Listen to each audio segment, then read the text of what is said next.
And you could say, well, I can do this fairly quickly. To figure out whether it's divisible by 9, I just have to add up the digits and figure out if the sum of the digits is a multiple of 9, or whether it's divisible by 9. So let's do that. 2 plus 9 plus 4 plus 3. 2 plus 9 is 11. 11 plus 4 is 15. 15 plus 3 is 18. And 18 is definitely divisible by 9. So this is going to be divisible by 9. And even if you're unsure whether 18 is divisible by 9, you can apply the same rule again. 1 plus 8 is equal to 9. So that's definitely divisible by 9.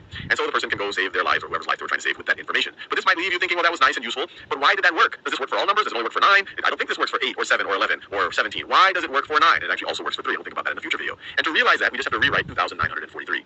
So the 2 in 2,943 is in the thousands place, so we can literally rewrite it as 2 times 1,000. The 9 is in the hundreds place, so we can literally write it as 9 times 100. The 4 is in the tens place, so it's literally the same thing as 4 times 10. And then finally we have our 3 in the ones place. We could write it as 3 times 1, or just 3. This is literally 2,940 and 3. 2,943. But now we can rewrite each of these things, this 1,000, this 100, this 10, as a sum of 1 plus something that is divisible by 9. So 1,000 I can rewrite as 1 plus 999.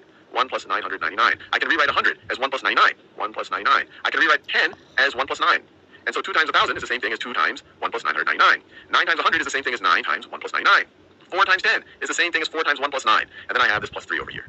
But now I can distribute. I can say, well, this over here is the same thing as 2 times 1, which is 2, plus 2 times 999. This thing right over here is the same thing as 9 times 1. Just to be clear what I'm doing, I'm distributing the 2 over the first parentheses, these first two terms. Then the 9, I'm going to distribute again. So it's going to be 9 times 1, plus 9 times 99.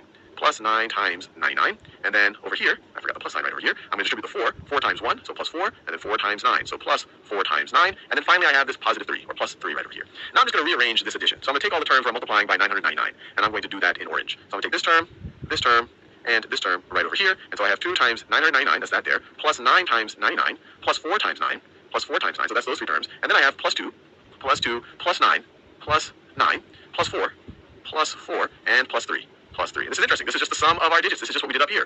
And you might see where all of this is going. This orange stuff here. Is this divisible by 9? Well, sure. Well, definitely. 999, that's divisible by 9. So anything that's multiplying by it is divisible by 9. So this is divisible by 9. This is definitely divisible by 9. 99, regardless of whether it's being multiplied by 9. Whatever is multiplying 99 is going to be divisible by 9, because 99 is divisible by 9. So this works out. And same thing over here. You're always going to be multiplying by a multiple of 9. So all of this business right over here is definitely going to be divisible by 9. And so in order for the whole thing, and all I did is I rewrote 2,943 like this right over here. In order for the whole thing to be divisible by 9, this part definitely is divisible by 9. In order for the whole thing the rest of the sum has to be divisible by 9 as well. So in order for this whole thing, all of this has to be divisible by 9.